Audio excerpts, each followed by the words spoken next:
السلام عليكم ورحمة الله وبركاته. النهاردة هنشرح إعدادات قائمة بروجكت. من بروجكت هنا ندخل على السيتنج. عندنا هنا سيستم اللي هو النظام بتاعي. عندي إذا كنت أنا عايز أشتغل بالمتر، دي الوحدات بتاعتي. أشتغل بالسنتي، بالمليمتر، بالفيت، بالبوصة كده. عندي هنا الكوردينيت اوردر اللي هو بالحساب بتاعتي. خلي النورس وبعدين الايست، ولا الايست وبعدين النورس، زي ما تحب يعني. والكاد باك جراوند كولر اللي هو الخلفيه بتاعت اللوحه بتاعتي، يا اما بلاك يا اما وايت.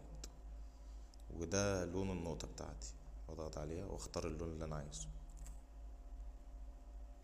عندنا هنا الساوند بعدها فوق اهي، دي الاصوات بتاعتي. عايز اوطي الصوت مثلا كده كده.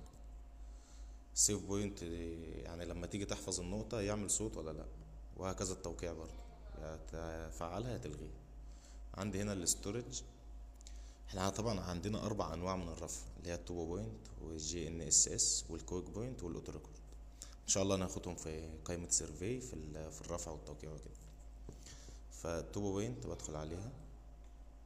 هنا السولوشن فيكسد. ليه بخليها فيكسد؟ لان مثلا ممكن وانا برفع مثلا مش واخد بالي الجهاز عمل فلوت مثلا، مفيش شبكة وعمل فلوت. فانت ممكن وانت بترفع تلقائي ترفعها وهو فلوت. فانا بخليها فيكسد. ليه بقى؟ لان مثلا لو انا رفعت وهي فلوت مش هيرضى يرفع، لازم تبقى فيكسد عشان يحفظ النقطة.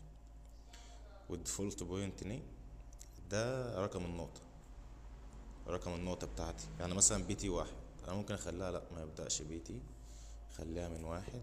دي اول نقطة بتاعتي. بوينت نيم انكريمنت، دي الزيادة، يعني 1 2 3.